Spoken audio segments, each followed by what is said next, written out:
The soft clink of silverware and the gentle hum of conversation filled the opulent dining room of my wife's family estate. It was a room built on generations of old money and delicate egos, where legacy hung thicker than the velvet curtains, and pride filled every crevice like stale perfume. Clara, my beloved, sat poised beside me, a vision of elegance. Her dress caught the light of the grand chandelier, each shimmer reflecting the artifice of the world she came from. She laughed at her sister's remark, light, graceful, practiced. Her parents watched with the severity of royalty judging an unworthy guest. Margaret, her mother, especially, regarded me not as a son-in-law but a tolerated stain on their family's legacy. I was always the outsider, a construction company owner with calloused hands and dust beneath my fingernails, seated among doctors and financiers who sipped vintage wine and wore polished disdain like tailored suits. But I had believed foolishly that my love for Clara was enough to bridge that chasm, that devotion could transcend pedigree. I reached across the table, passing a dish of steamed vegetables. My sleeve brushed the back of Margaret's chair, a fleeting, meaningless contact, but she recoiled as if I'd assaulted her, her eyes narrowing into slits of venom. "You despicable brute," she spat, each syllable a dagger. And then came the sting, a loud, ringing crack as her palm struck my face. The room froze, laughter died mid-chuckle, forks paused mid-air, every eye turned to me. My cheek throbbed, but the heat wasn't from the slap. It was the suffocating weight of their disdain, the realization that I'd never truly belonged. I turned to Clara, my last hope. She didn't meet my gaze. Instead, she raised her glass with chilling poise and said, "Apologize to her or leave." Her words sliced through the air, final and cold. A part of me hoped I'd misheard, but her sister's smug smile and her father's imperious nod confirmed otherwise. I wasn't family. I was an embarrassment, an impulsive decision Clara had made in a moment of rebellion, now a nuisance to be corrected. I stood slowly, adjusting my coat with quiet resolve. No dramatic exit, no outburst, just a nod. And then I turned and walked away, past the startled guests, past the servants frozen mid-step, past portraits of ancestors whose names were etched in stone, names that would never include mine. At the doorway, I paused, not to beg, not to scream, but to smile, a small, secret smile. They had no idea what storm awaited them. The chill outside bit at my skin, but I welcomed it. It was clean, honest, unlike the warmth inside, thick with pretense. For the first time in years, I wasn't seeking their approval. I didn't want their table scraps of acceptance.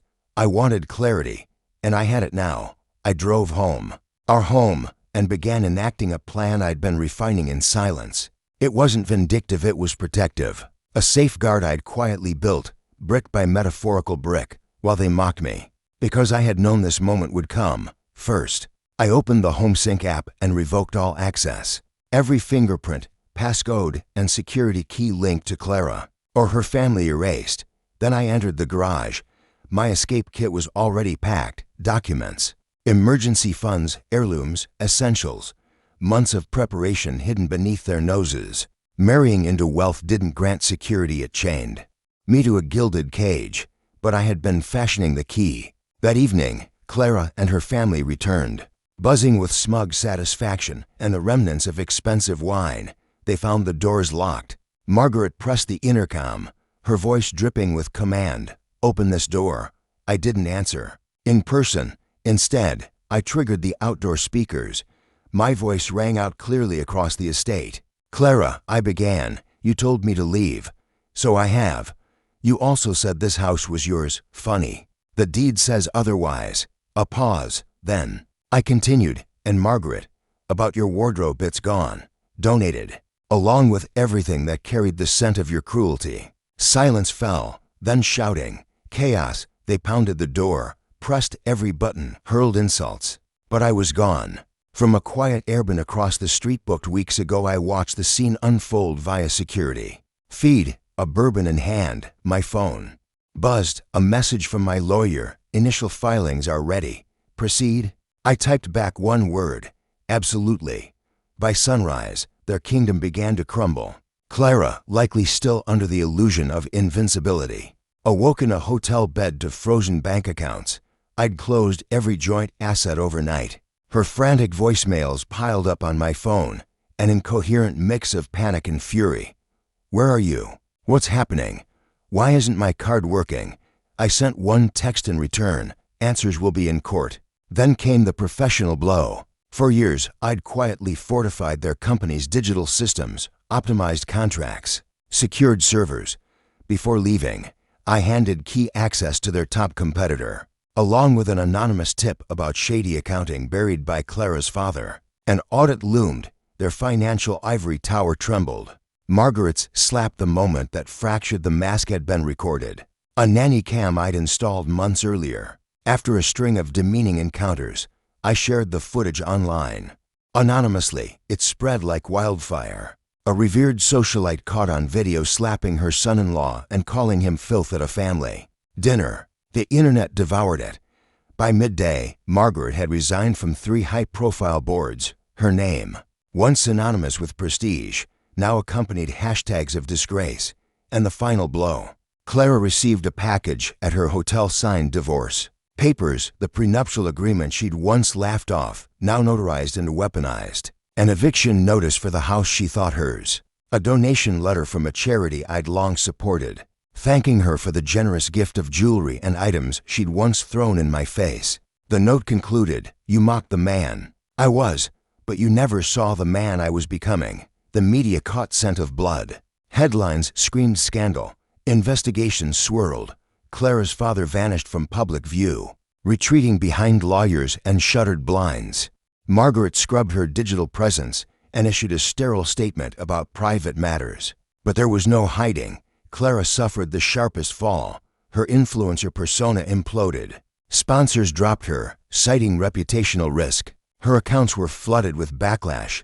Karma and pearls, they called her. She tried calling again. I didn't answer. I blocked her number. The last act played out in my lawyer's office.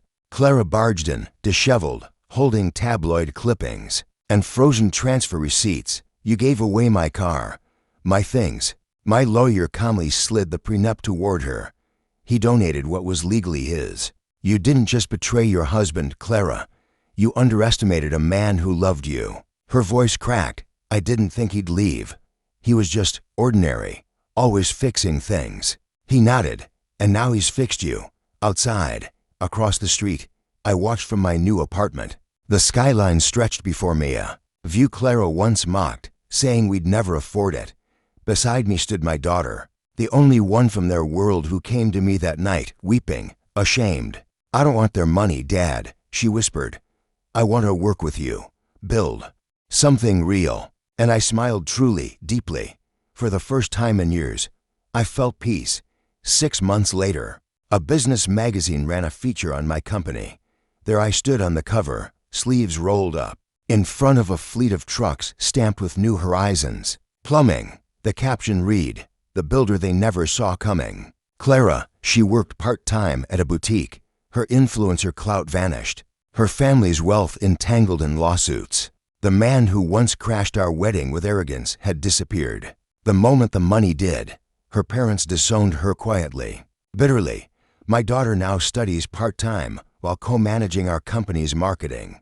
One evening, she looked at me and said, "You're not just my father. You're proof that strength builds, even when others only try to destroy." The elite began sending invitations, dinners, fundraisers, reconciliations.